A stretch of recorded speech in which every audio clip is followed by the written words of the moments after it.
With the recent lineup of graphics cards such as the 1080 and the 1080 Ti, we have got ourselves into a trend of jumping right down the law of diminishing returns. You end up paying a lot more money for the newest card on the market, but don't really see that much of the difference in the performance that it offers. Enter the RTX lineup, a series by Nvidia which after a very long time is changing the stereotype. On that note, what's up guys, Anubhav here. Welcome to the full review with benchmarks of the brand new RTX 2080 along with the fact of whether it is actually worth buying right now or even upgrading from a GTX card. With that being said, be sure to leave a like, subscribe to the channel, and let's get started.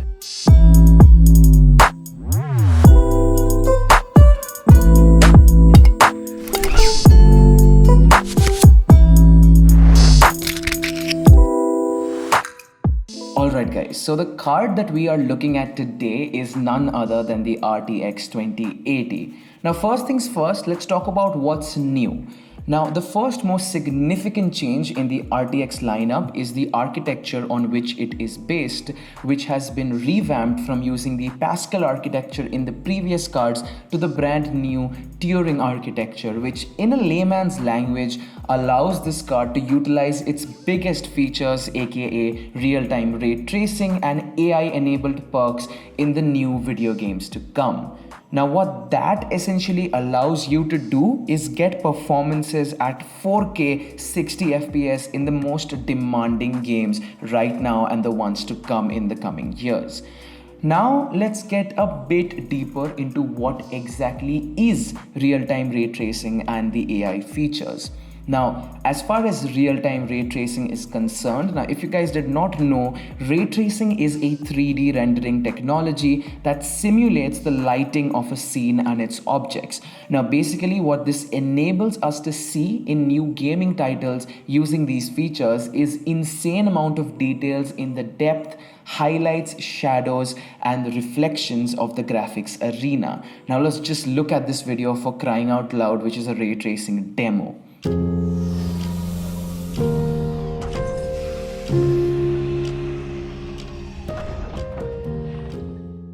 Now coming to the AI features that it offers, this card switches from TAA anti-aliasing, which is the temporal one used in most cards in the previous games, to DLSS, which is also known as deep learning super sampling, which basically, don't get too hyper, I'm going to explain everything. It basically enables you to construct high quality images or high resolution scenes in games by combining various rendered scenes. For example, the one we see here in Final Fantasy 15.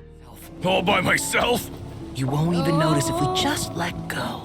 Prompto, don't even think about it. Okay. Now, keeping all the technical aspects aside, let's dive into the real world performance of the card and exactly how does it stack up to the likes of the previous OGs of the GTX lineup, aka the 1080 Ti and the 1080 series. Now, when we talk about these lineups, what we need to understand is you need to play the most high demanding AAA titles right now available in the market. So with that said, we started with obviously the hottest game right now, Shadow of the Tomb Raider, and boy oh boy was it mesmerizing to look at. Now this game through its thick and thin was outright gorgeous with amazing attention to detail and breathtakingly beautiful graphics.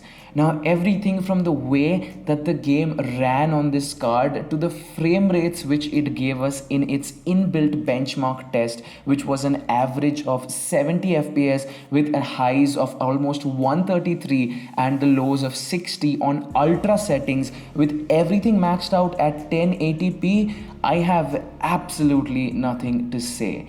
In short, this game was an absolute pleasure to play on an even more amazing card than the game itself. Seriously, you guys need to play Shadow of the Tomb Raider right effing now. Okay, so moving on, we switched to Final Fantasy 15, which is again one of the most graphic demanding and intensive games of the year.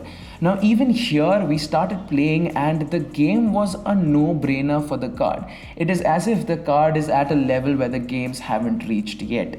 It ran smooth for the most part, with a few hiccups here and there, but then again, that can be said for any new card in the market, so no complaints at all. Final Fantasy 15 in itself is a very high-end game that requires a lot to push it through the benchmarks of over 60 or even 80 FPS, but overall the game was extremely enjoyable to look at and play, and the new DLSS features that we get to see in Final Fantasy 15's benchmarks just add a cherry on top of the cake and make having this card that much more important.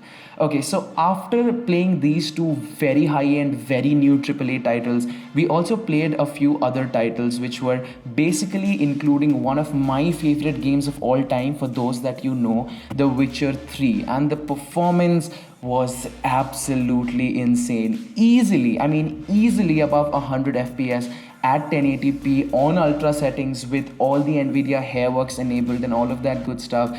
This card is outright crazy. Now, the other titles that we tested out to get a better idea about the pros and cons of the card included Assassin's Creed Origins, which was also handled really well with an average of 70 or 80 and highs of almost 150 FPS again at ultra settings. We also tried the Evil Within 2, and I think it's safe to say that at this point the card can handle anything you throw at it with more than capable results to provide for. And in all of its sense, I am super impressed with what Nvidia has come out with.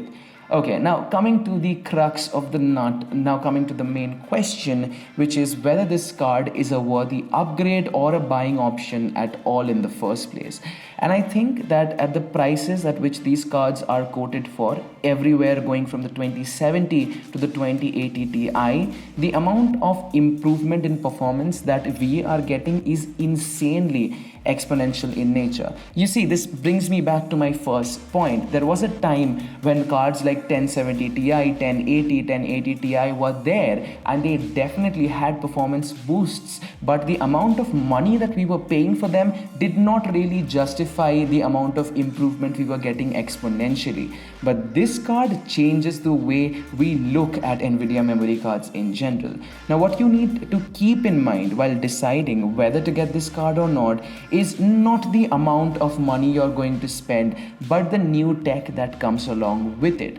Now, keep in mind, every new AAA title that will come now after Shadow of the Tomb Raider and in the coming years will implement the AI features, that is DLSS or deep learning super sampling and real-time ray tracing in one way or the other, which will have an insane difference on the card that you use. The amount of reflections, the shadows, the lighting scenes, everything will just pop so much more and make a game that much more realistic, because at the end of the day, the story is a very important aspect of the game. But if the game looks absolutely shitty, it will not stand in 2018 standards or even the years to come.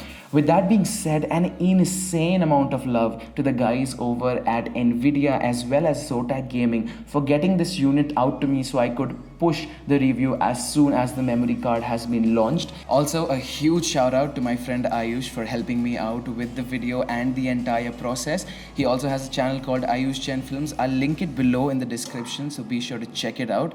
With that being said, if you guys found out anything of value from this video, feel free to leave a like, subscribe to the channel. On that note, this is Anubhav signing out. I hope you guys enjoyed the review as much as I enjoyed making it. With that being said, I will see you guys in my next video. Until then, have a great day. Peace out.